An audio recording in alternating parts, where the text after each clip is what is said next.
All right, everybody. Merry Christmas, happy holidays, happy Kwanzaa, happy Hanukkah, whatever it is that you celebrate. It is a holiday edition here of Friday Coffee and C's on Green with Envy. We got a lot to talk about here. Celtics lose to the Bulls last night. We got NBA trade rumors. We're going to hit it all here. We're going to pass the rock on today's episode. So without further ado, you know the deal. Let's lock in. This is Green with Envy.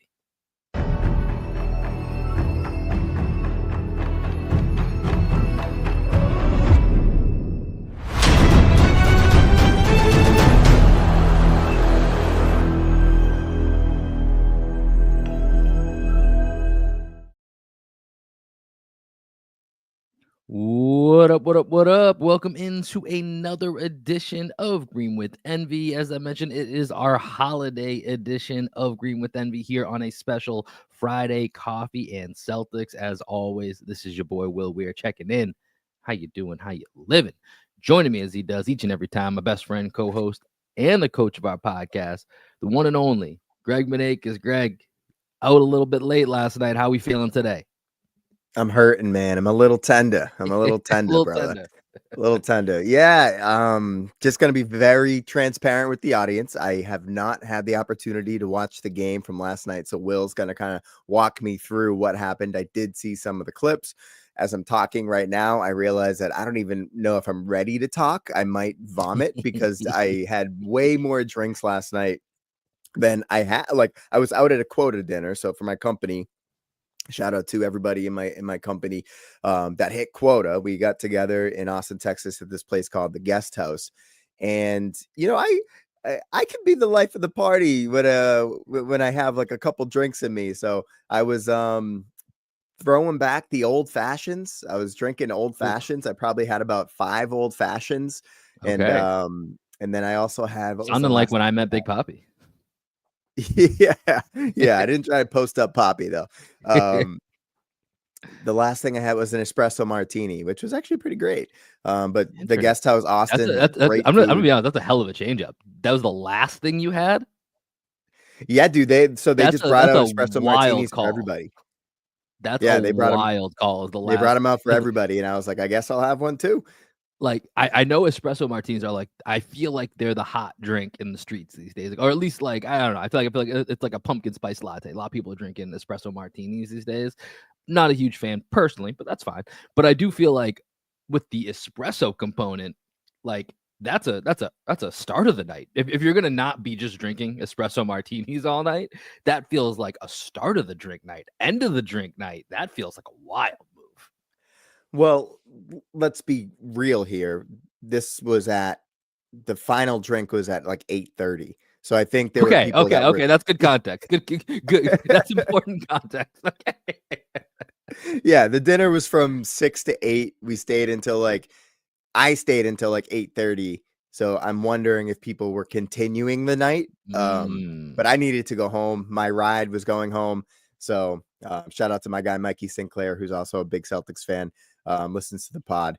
He gave me a ride home, and when he was leaving, I was like, I gotta go. I came home, and I walked through the door, and Danielle just goes, "You're drunk."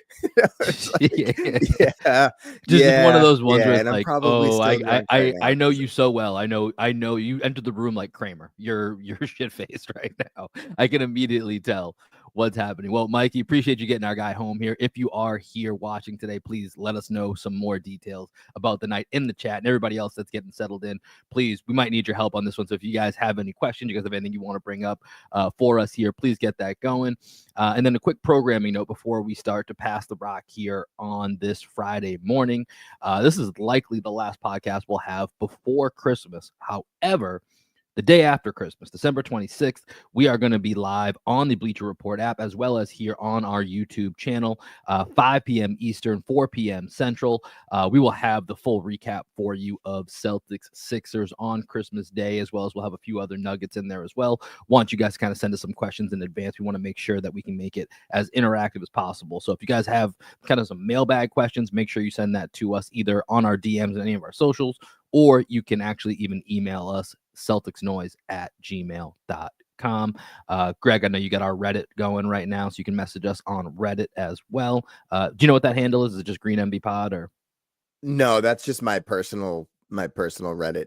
Yeah, There it is. Hit up Greg on his personal Reddit, and we'll it's just get you in Menendez. here. All right. Well, let's make sure you guys do that. Tune in December 26th, 5 p.m. Eastern, 4 p.m. Central. But for this morning, grab your cup of coffee and let's pass the rock. You guys ready? What's the plan, Bobby? We're winging it, Jerry. Yeah! I got the rock now! I got this motherfucker now! What? We're winging it, Greg. You're up first. What do we what do we got here on Passing the Rock? I'm gonna defer to the chat. My guy Fred, shout out to Fred.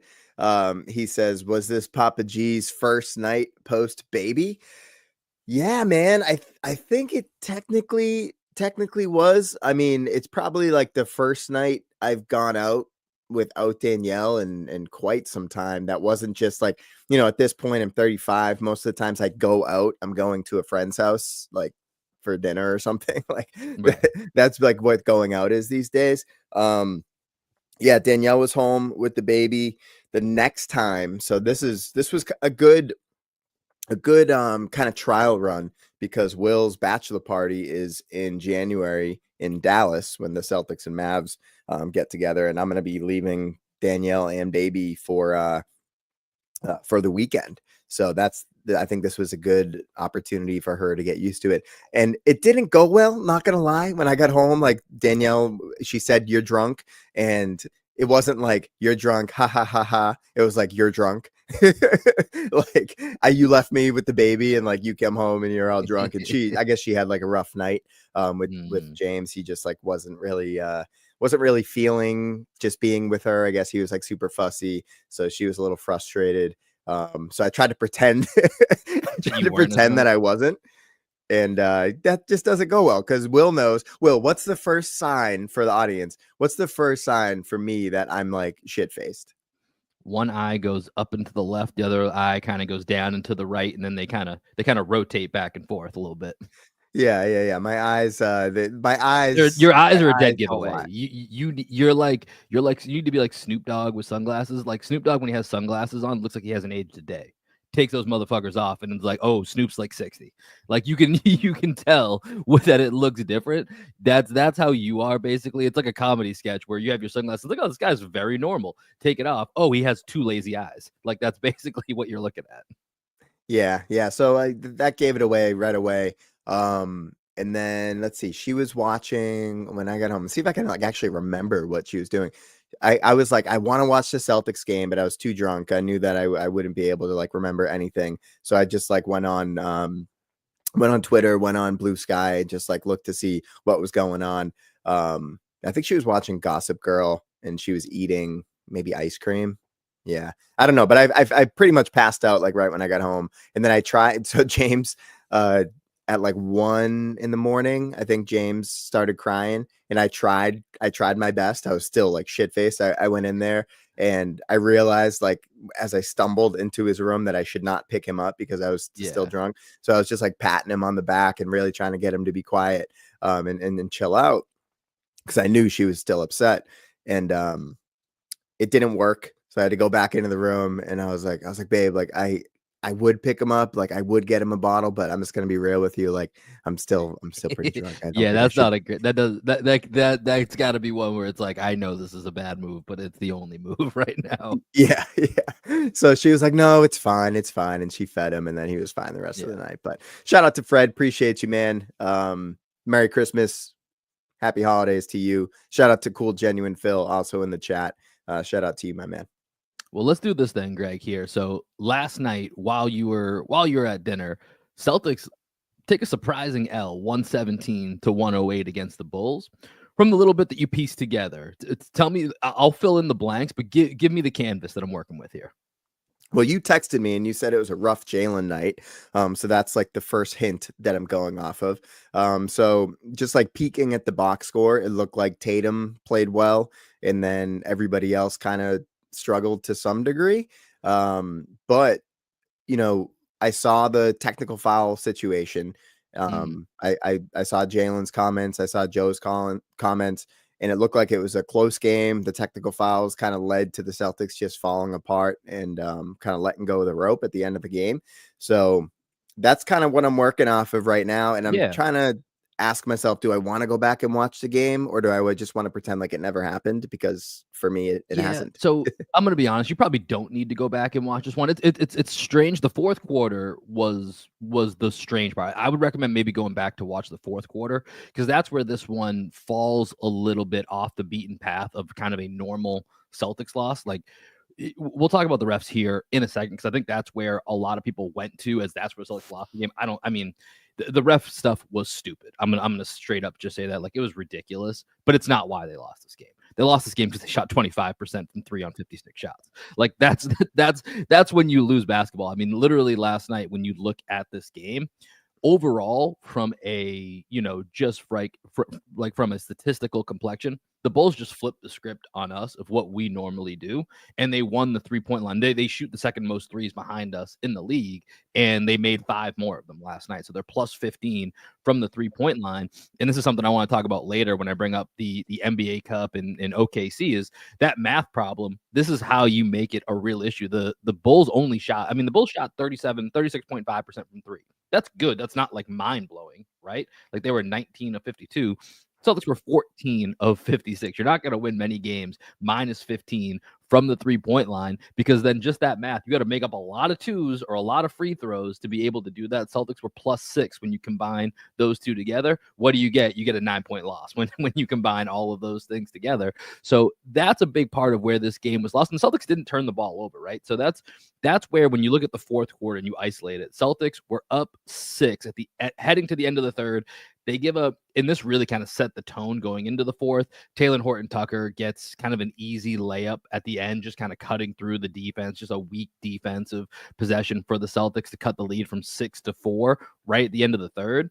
And then the defense was just god awful in that fourth quarter. That's what I think you need to go back and watch, because that's where this game falls apart. The Bulls won the fourth quarter 35-22. Came in down, won the fourth quarter 35-22. In the first 6 minutes or so, the defense just, I don't know, the communication had been slightly off, but nothing alarming. Like, Zach LaVine, who was doing his best Denver Nuggets open tryout last night, was on one. Like, Zach LaVine was pulling and he was hitting. He was 11-19, 6 of 11. He had 36 points last night. Like, Zach LaVine was trying to show, like, yo, get me out of here. I want to go play in the playoffs. I want to go play with Nikola Jokic, and he was making a statement for that last night. And with Can I ask you a question real quick? Yeah, go for it. Why did Jaden Springer play? So no Sam Hauser last night. He was out with back spasms, which, that's getting a little bit concerning that's still lingering from early in the season. And then Jaden Springer, I guess that was Joe's call over the Drew Peterson over Jordan Walsh. He was okay. I mean, he had a couple of rebounds. His stint in the first half was pretty solid. Didn't necessarily stand out too much, but didn't also bring a lot to the table either. Is kind of what. I wonder if that's also, you mentioned Zach LaVine trying out. I wonder if that's the Celtics auditioning him. Because if they trade him along with like a pick, we save, I think, like $16 million.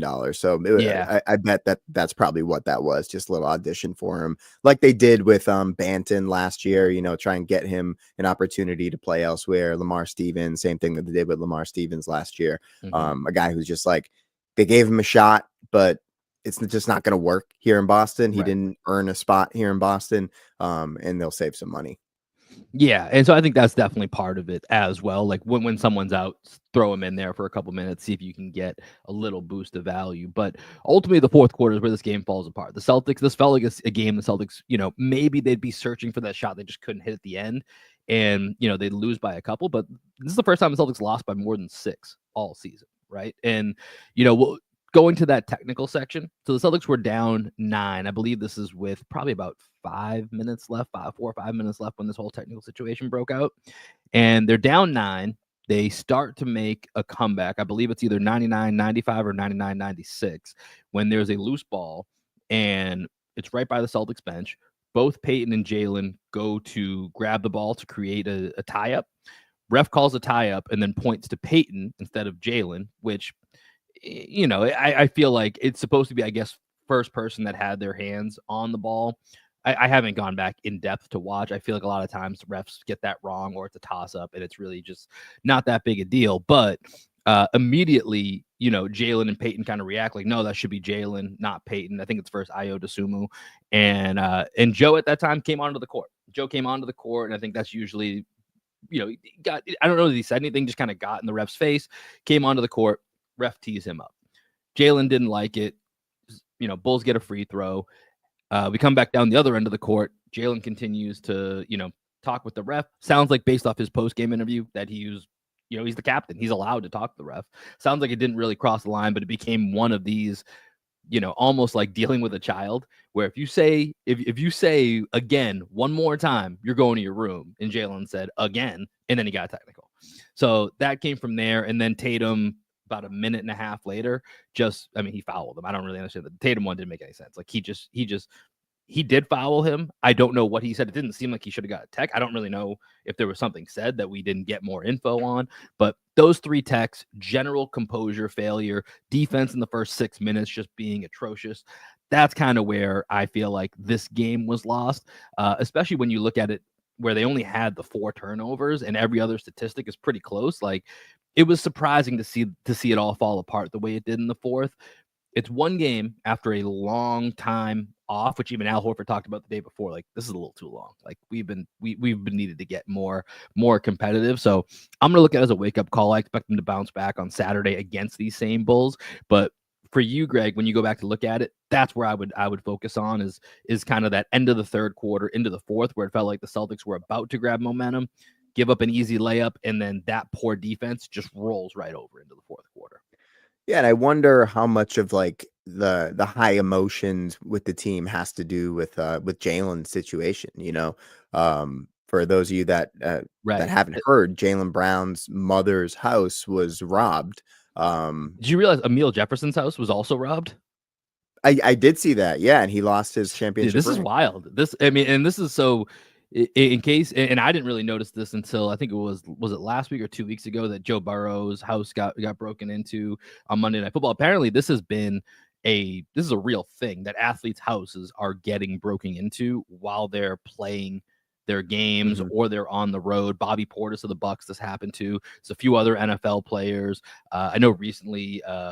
Tua, the quarterback of the Dolphins, talked about having like legit security now at his house. So I don't know if that happened is part of that, but this is seeming to be a trend. And I know that just from doing a little sleuthing a couple weeks ago, that there might be some type of like this feels like I'm talking about like a movie here, but there is some type of crime syndicate that is going around committing these break-ins. I don't know that Jalen's mom and Emile Jefferson's were part of that, but for them to happen so close together, it is certainly a bit strange.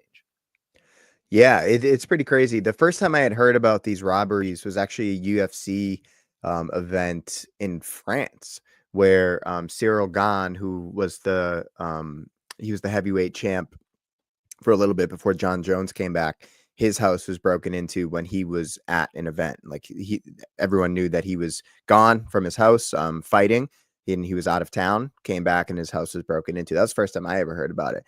But the Joe Burrow thing, yeah, I'm trying to pull up the article on ESPN. So it says, in league memos previously obtained by the Associated Press, the NFL said homes of professional athletes across multiple sports have become, quote unquote, increasingly targeted for burglaries by organized and skilled groups. The NBA revealed that the FBI has connected some burglaries to, quote unquote, transnational South American theft groups that are, quote unquote, reportedly well organized, sophisticated rings that incorporate advanced techniques and technologies, including pre-surveillance, drones, and signal jamming devices.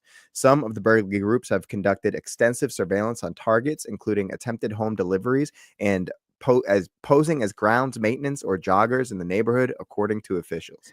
Dude, this is legit some ocean shit, right? Like that feels like I'm reading the script to a movie more than it does that I'm reading an article of stuff that's happening to athletes in real life right now. Yeah, and it's just like it's scary. Especially if you're Jalen and it's like your mom's house. that was just broken into. Like, it wasn't even your house. And like that, that's got to be terrifying. I don't know all the details of it. I don't know if all the details have come out. I don't know if his mom was home. I'm assuming she wasn't, but maybe she was. Do you know anything? Have you heard anything about that? No, I don't. They haven't really. I mean, the Celtics, as we saw with the Ime Udoka situation, they keep everything pretty tight lip, right? Like, I'm not Yeah. imagining they're going to share many details other than like we're looking into it, we're working with authorities. Like, I don't really see what they're going to benefit from releasing, too many details. So I expect just the way the Celtics organization has operated in the last couple of years that will probably remain pretty tight lip. But to the point of me texting you last night, like, rough night for Jalen. I thought his decision making was off. He only had 3 turnovers. It felt like more. Dribbled into crowds a couple times, just kind of got lost, and deflections, balls were tipped. That was one of the things that did come to my mind as far as, all right, maybe I'll just give Jalen a pass on this one. Given those circumstances. And so, like I said, it was a weird loss for the Celtics last night. That fourth quarter, probably the most disturbing part of it. The rest of it just felt like you could chalk it up to. I actually went back this morning. I watched all 56 3-pointers the Celtics took. Most of it were good shots. I could maybe quibble a little bit with some of the process, only that some of these shots felt like they were with like 15 seconds plus on the shot clock, where the Bulls are a bad defense, right? So it's got good looks before the 15-second mark. So I didn't have too many issues, but it was, could we have gotten slightly better shots? Because the Bulls defense is so bad, would maybe be something retroactively I'd look back on, but it wasn't. As I was watching, I was like, that's a shot I'll take. That's a shot I'll take. That's a shot I expect them to hit. So yeah, I'm with Phil here. I think JB kind of gets a pass for last night as well. One thing I want to bring up here before I swing it back to you here, Greg, on passing the rock. So as I was kind of getting ready this morning, I was kind of just looking through some different stats across the league. And I want to read to you the top 10 teams in pace. And I want to tell me if there's something that sticks out to you about these teams, okay? So top 10 teams in pace from 1 all the way down to 10. We've got the Grizzlies, the Bulls, the Hawks is your top 3, the Wizards at 4, Nuggets at 5, Pacers at 6, Mavericks at 7, Warriors at 8, Cavs at 9, and OKC at 10. Is there anything that jumps out to you about that particular collection of teams? I mean, Indiana was 1 last year, right? I believe so. I can double check that real quick here. Okay. Yeah. I mean, this was something that They really were stood 2 out to behind me. the Wizards. Yeah, just like watching Indiana last year, and the idea of like the league kind of becoming a copycat league to some degree. Like, Indiana was so unique in how fast they played last year, right? And that offense allowed them to obviously make it to the Eastern Conference Finals, but it gave them a real identity. And I think it, especially with so many teams shooting threes, if you're pushing the pace and shooting a lot of threes, like, the math just becomes more like exponentially potentially in your favor, right? If you're running and gunning and shooting as many threes as possible, getting as many possessions as possible, playing advantage basketball, trying to like find little wins on the margin if you're able to beat them in transition and things like that. So the fact that Indiana was 6 this year after last year being, the fastest team in the league, that kind of stands out to me, because it seems like a lot of teams are trying to push the pace just like they were last. And with that, Indiana gave the Celtics trouble last year, right? Like, that was one of the teams that we kind of looked at, and we even said, even though they swept them in the conference finals, that was our toughest series. That, Joe Mazzulla said, other players have said. So when you look at these 10 teams, Greg, Celtics have 6 losses this year. Let's just go through it real quick. Grizzlies, one of our losses. Bulls, one of our losses last night. Hawks, one of our losses. Wizards, throw them out. The Wizards suck. We just can't count the Wizards towards anything. Haven't played the Nuggets yet. Pacers, still one of our losses this year early in the season. Mavericks, haven't played them yet. Warriors, one of our losses. Cavaliers, one of our losses. OKC, yet to play. So at first, when I saw this, I was like, oh, that's interesting. Memphis, Chicago, Atlanta. And then I saw the Wizards. I was like, man, it probably means nothing. Then I just took a little bit of a deeper look. I'm like, man, all 6 of our losses are to teams that are in the top 10 of pace. I don't necessarily know what that means, but that does kind of stick out that in such a tight grouping, when you have 6 losses, every single one of those teams fits that description. I do think that's something to kind of keep an eye out here as we go forward is, do the Celtics potentially have a problem with some of these teams that can play at a higher pace that aren't the Washington Wizards? Yeah, I mean, and when you think about those teams, they have so many athletic guys and young guys as well, and I think that adds to it. Just like teams understanding what they have on their roster and how can they maximize the talent on their roster. And the Celtics aren't an old team, but you got Al Horford, you got Porzingis, who like doesn't necessarily thrive getting up and down the court. Tatum likes to play at his kind of like deliberate pace. Drew Holiday tends to get a little thrown off by like the chaotic games. Like I feel like Drew struggles in those games that are just like really, really fast sometimes, where his Which is why he kind of decision-making- thrives in the postseason, right? Because everything slows down a little bit, and so you're more Mhm. half court oriented, and that's Yeah. where Drew Holiday can really be more of a demon than the scenario that you're talking about. And for the record, Celtics 21st in pace, so that leads a lot of credit to what you're saying. Yeah, definitely. Okay. Yeah, that's really interesting. I think that's like a clear candidate for breakout clip for social media, because that's, I think I'm blown away. That was really well It done caught by me by you. surprise this morning as well. So that's what a little research will do for you, kids. Just put in a little research every once in a while. You stumble upon Yeah, some you got interesting you facts. got one person on the pod getting drunk and not watching the game, and then you got the other guy doing research and finding like a Hey, perfect statistic. Usually the handful of times that this has happened, usually it's reversed. So I like being on this other side. By the way, I really like your little Santa hat. Normally, I associate your Santa hat with you for some reason, just like being shit faced. So I'm just like, That's typically when I would probably wear. I don't think I've worn many Santa hats not having been at some form of holiday party and some beverages being consumed. I think that's a reasonable thing to say. yeah. But I like thinking that you're still drunk like me. Okay, let's go back to me here. Yeah, So what you got? I'm just gonna like talk about what happened at the Christmas party last night. So as I'm sitting there, first of all, I was the last person there somehow. I don't know how. I'm normally like It was very 8:30. What punctual. do you mean you're the last person there? You said what? It was 8:30 and you were the last person that was No, there? like last person to show up. Okay. My bad. Okay, that makes more sense. Yeah, I was like, Yeah, dude, last it's like person to what was arrive. going on here? Okay, that makes sense. So I didn't really get like my choice of seat. I ended up like the way that it was set up. They had benches on one side and then chairs on the other side, and I was sitting on this seat that like the bench was so uncomfortable, and I have a bad back, and I was like, I know that I'm gonna wake up tomorrow and my back is just gonna be shot if I continue to sit in this. And I was just like, you know what, I can't even deal with it. I'm just gonna call it out. I was like, I have a bad back. This is like tailor made for people with bad backs to just like shoot themselves in the head. Is there anybody that wants to switch seats with me and doesn't mind sitting on this side? And then it was like this woman who's one of the managers. She was like, yeah, I can do that. And then I like felt kind of bad because like, oh no, I don't know. It just like it didn't feel good. But I'm very General glad weakness strikes again. This is the most general weakness thing. You know how I think I saw there was a campaign somewhere. I don't know if it was something I saw for Boston or New York, where it's like there's not like young people are not giving up their seats for older women and children that might need it. I feel like you need to be the face of the campaign for bad back, mid-30s with bad backs don't get enough respect. You should give up your chairs with backs for people like us. We're a disrespected part of the global community.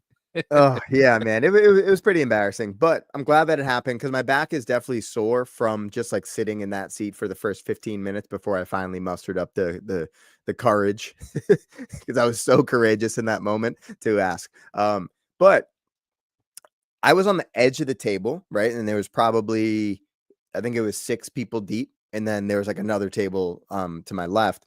But I should have been at the center of the table because I feel like I was doing a really good job as like the middleman, like asking a lot of questions and facilitating conversation. So I felt kind of bad because like the people on the other end of the table, they like wanted to participate more in like the questions that I was asking. And everybody was just like how do you come up with these questions? Like, these questions are so interesting. And then my buddy Mikey, who was also at the dinner, was like, well, he has a podcast. Like, this is kind of like what he does. But I wanted to throw a couple of the questions to you.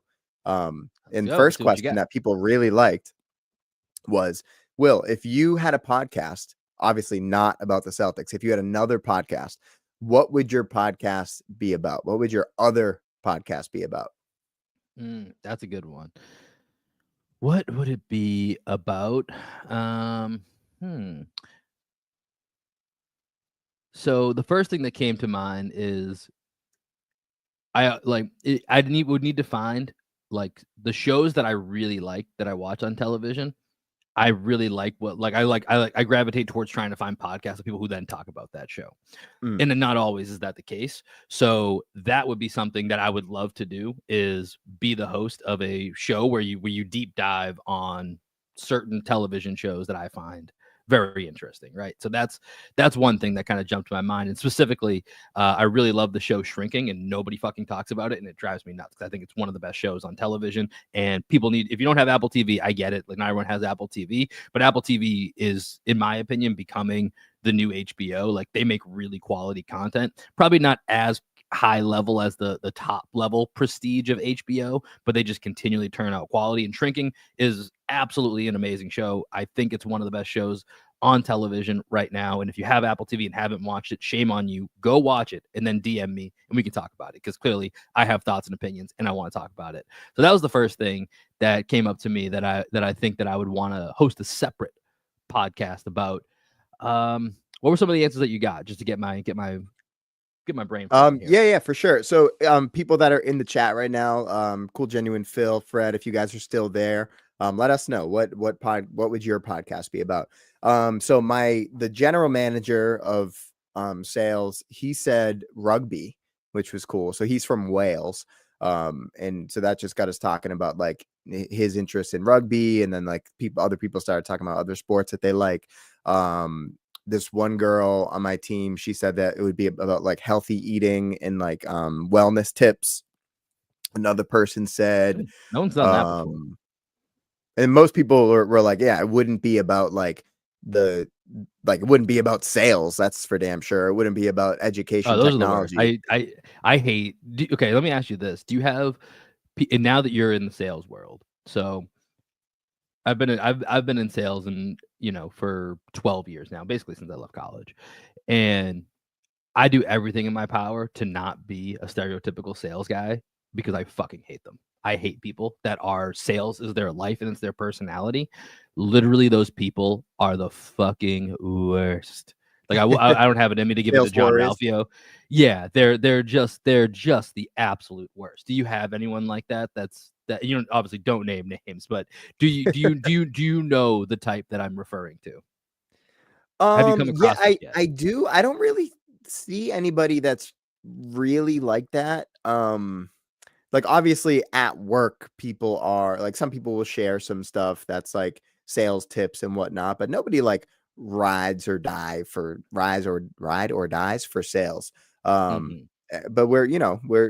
there are a couple people like my guy, Michael Kaufman, shout out Mikey Kaufman. He's the man. He's just like, but I'd say he's probably the closest person, but he has like really good energy. He's not like annoying about it. He's just like a 6'2" like Greek god. He's just like built, you know what I mean? So he walks in the room and like you notice his presence immediately. He's super loud and he's like, he's like motivating with his energy, but he's definitely like about that life with sales. But he had an interesting answer. I'm trying to remember what his answer was. I can't remember off the top of my head. But he's like a former educator, former coach. So I was like, let me just guess what you dressed like when you were a coach. He was a tennis coach. I was like, you definitely were the guy that had like the short shorts pulled up, the tank top on, the visor, and the sunglasses. He was like, oh yeah. He was like, I have my state championship rings like next to my visors in my room. Oh my God.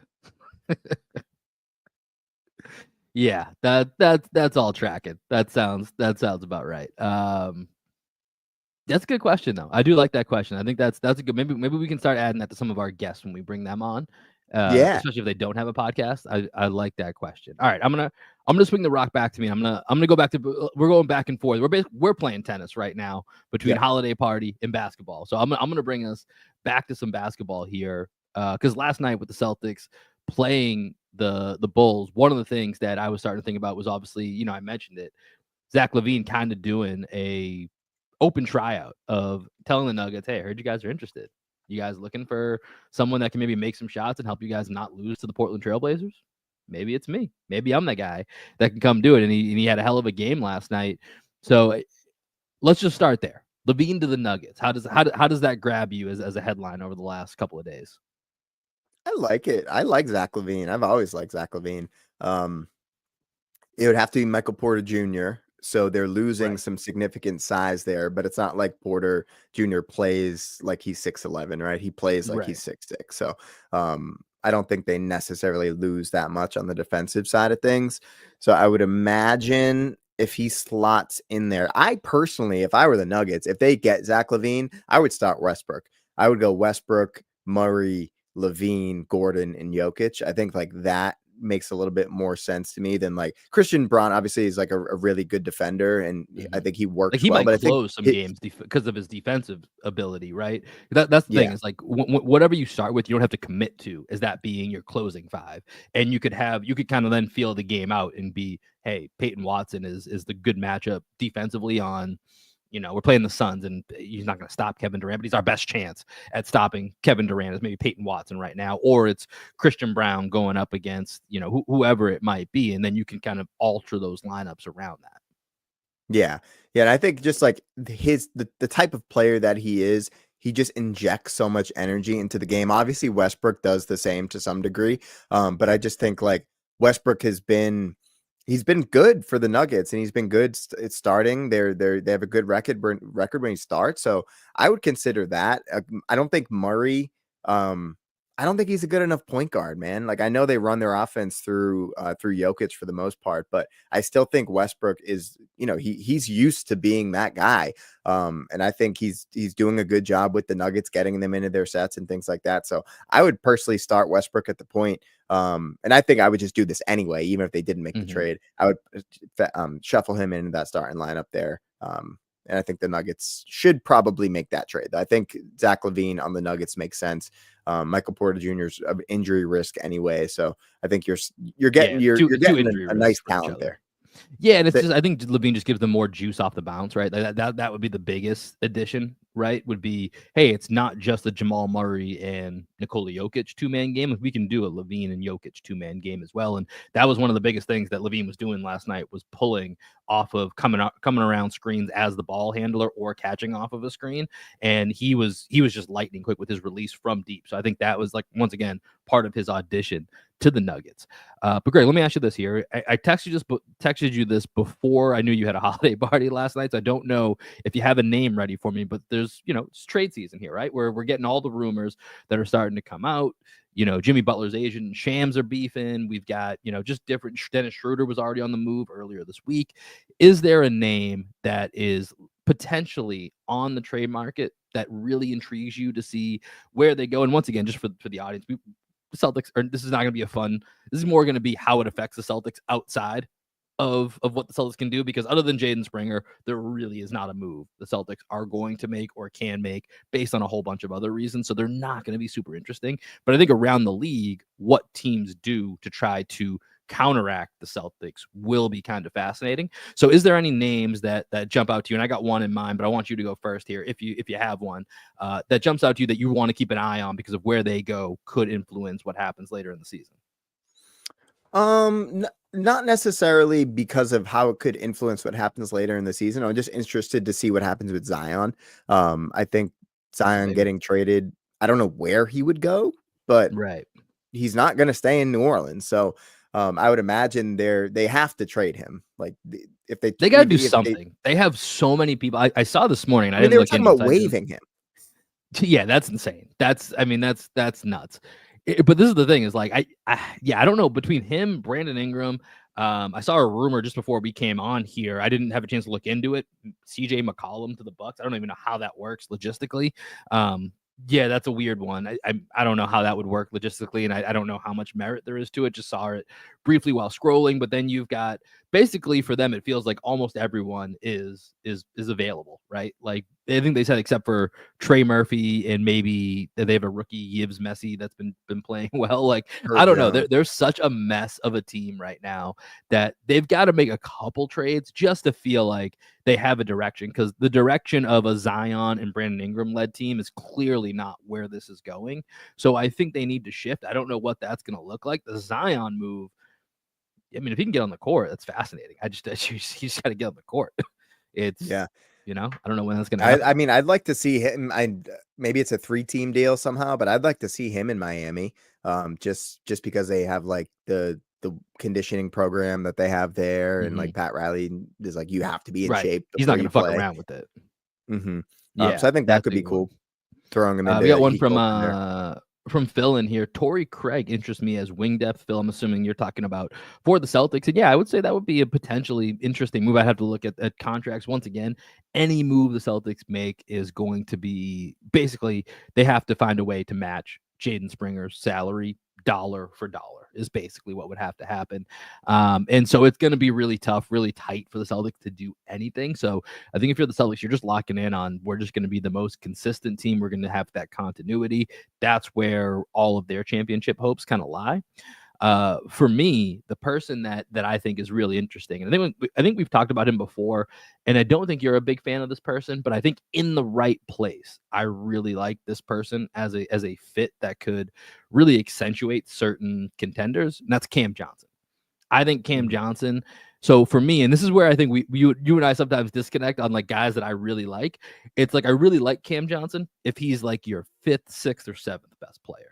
Maybe 4th if you have a really good top 3, he can be that. Even that, I'm a little skeptical. But if he's your 5th, 6th, 7th best player, I think you're in a really, really good spot with Cam Johnson. And so for me, if he goes to a team like the Lakers, the Rockets, I don't think he fits what they need. Like whatever, that move won't really register much to me.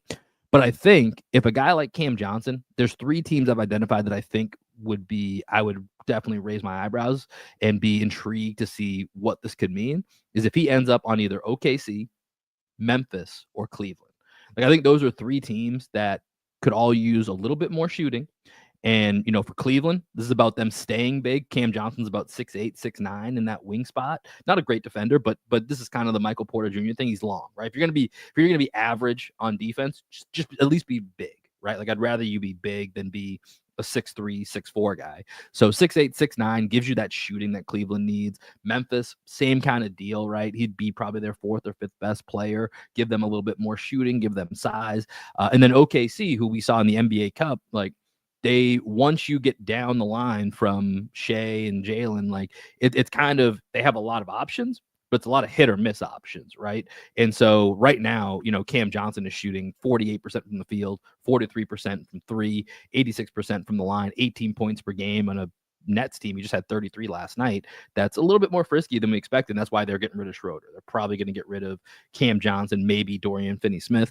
And so I think for me, if a top tier contender grabs a guy like Cam Johnson, and he's going to be either your 5th starter or he's going to be one of your top guys off the bench for a playoff run, that's someone that I think could make a difference. And especially when we just talked about the math, the Bulls flipping, if you're trying to close that gap or try to match that gap with the Celtics, who are going to be consistently, being the ones that are doing the math flipping, that's a guy that you might want to have on your roster. Yeah, I don't dislike Cam Johnson. I just think like the media kind of made him a little bit overrated when he left the Suns. He's already 28, by the way, which is funny. He feels like he should be younger. He's 28. Yeah. I think that he's having a good season, and I've watched a couple Nets games this year, and I've been impressed with what I've seen out of him. So I think he would make a lot of sense for those teams. I'm trying to think what the trade would be with the Cavs, because I think that's the team that stands out to me. So I've looked at this a little bit because that's the team that I'm most worried about. Yeah, so they have a couple different options. Yeah, it could be Strus and Okoro. They've got LeVert. LeVert is the biggest salary piece that they throw in there. Some combos. So here's the thing: you take LeVert, you take Strus, you take Okoro, you take George Niang. Basically, you need one of the LeVert Strus combo, and then one of the Niang, and either Okoro or Wade, like any of those three, compile those two together, add in a couple, whatever the pick distribution is, that's your trade. Like that's Because Cam Johnson makes like 22. 22, just under 23 million, I think is what he's at, and he's got a few more years left on his contract. That's, I mean, think about that. Like Darius Garland, Donovan Mitchell, Cam Johnson, Evan Mobley, Jared Allen. You're still keeping at least 2 or 3 out of those 5 names that we mentioned. Like that's a pretty solid 7-man rotation right there. And for those times that you got to go either Mobley or Jared Allen as the lone big, now you're able to put in, Cam Johnson, who's a little bit more size to go along with a Dean Wade or a Max Strus or whatever. And you're able to get that better space. Because I feel like that's the missing thing has always been for Cleveland. Me, who's playing that wing spot, right? Like, is it Strus, Okoro? Fine. Levert to give you more. Like, that's always been the missing piece. And, Cam Johnson might not be the answer, but I think he's a lot closer to the answer than anything they have right now. Yeah, and you think like, who is he most similar to on that Cavs roster? I would probably say it's Dean Wade, honestly. He's just like a way better version of Dean Wade, because there have been times where Dean Wade has been like a really important piece for the Cavs. And Dean Wade killed us last year in a game, but we haven't seen him since. Yeah, exactly. So yeah, I like that. I think that's a pretty good call out. Okay. Last thing I have for you. So I'm just going to bring it back to questions I was asking at the Christmas party and throw it to you. We haven't talked about this in a while, man.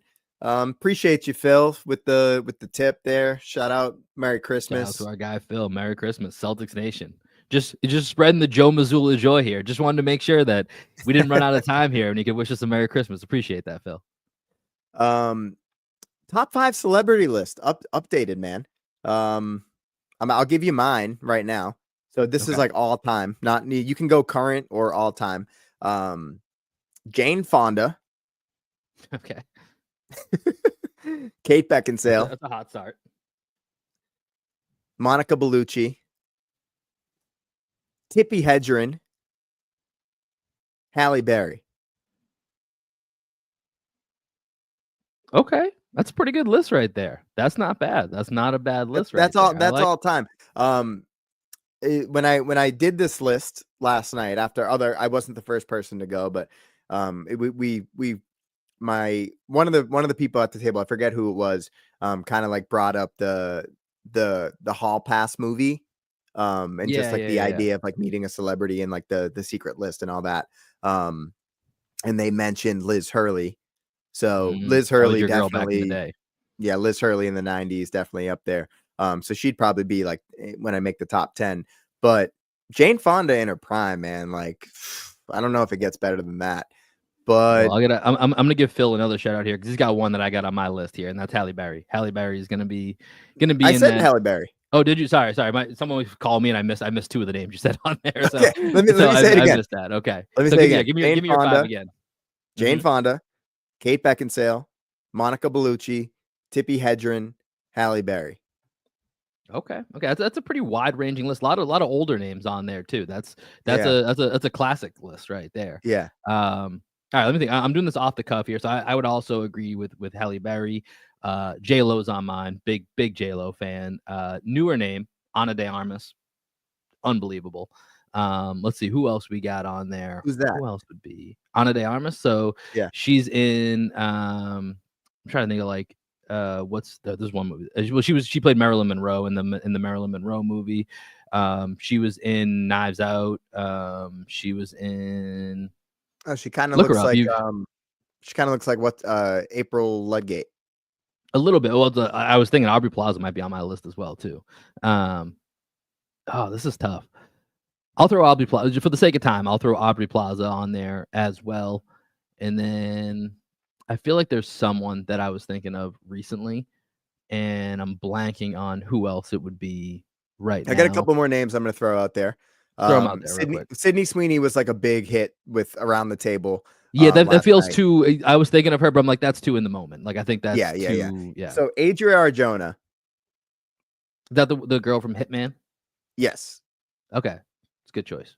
Yeah, Adria Arjona, and then Anna Sawai from Shogun.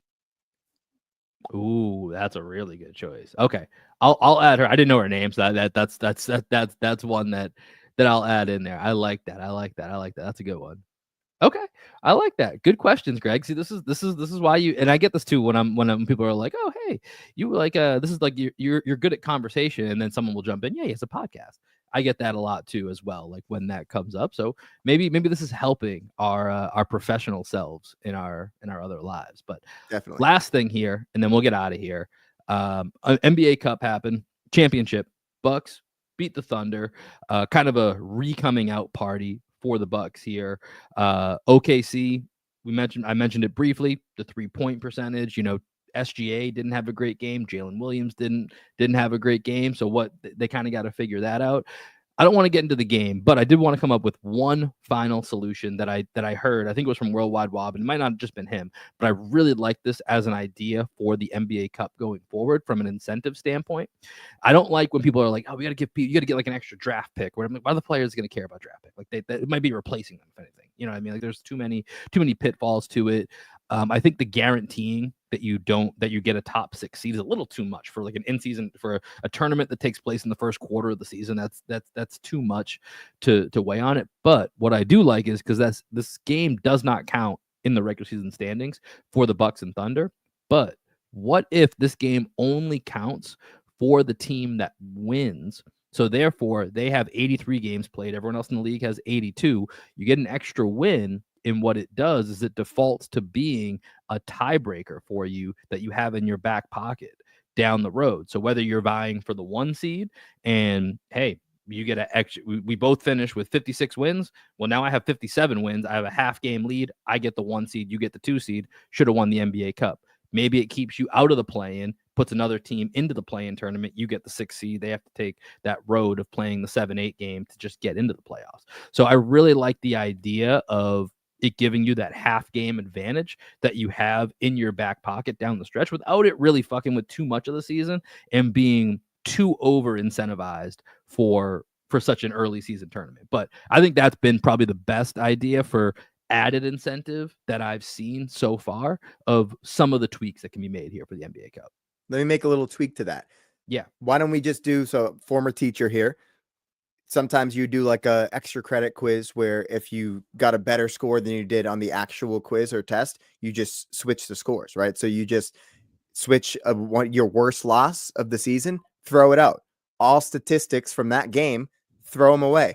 Insert the statistics from this game, switch the record. So you drop a loss, you gain a win. Only if you win the NBA Cup.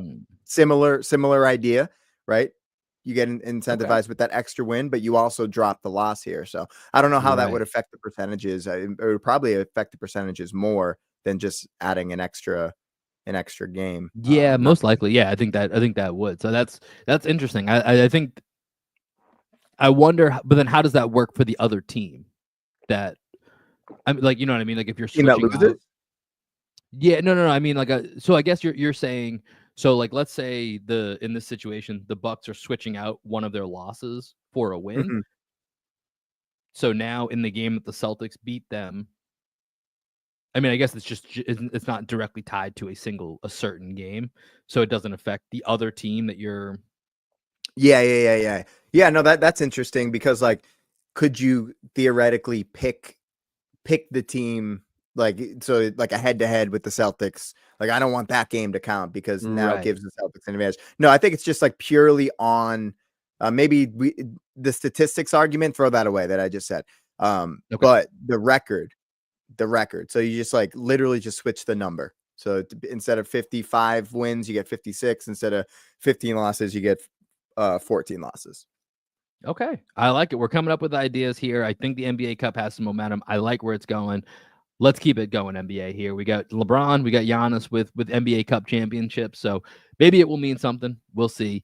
All right, Greg, I got to wrap this up here. I got to get going here. It has been a fun Friday morning watching you recover and get the mind working again here in the morning.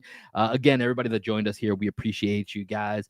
Make sure that you guys are subscribed to us across all of our social medias. And again, as a reminder, December 26th, the day after Christmas, 5 p.m. Eastern, 4 p.m. Central. We will be live on the Bleacher Report app talking about the Celtics and Sixers on Christmas Day, as well as taking your questions and looking ahead to the second half of the season here, or to the 2025 portion of the NBA season. Greg, I'm gonna let you go, get out of here, get yourself another cup of coffee to get your day going. And yeah, appreciate everybody rocking in with us here. Any final thoughts, Greg, before we end this stream? No final thoughts. No final thoughts. That's the way we got to have it on a morning like this. Appreciate you guys. Enjoy your holidays, and we will see you on December 26th. Peace.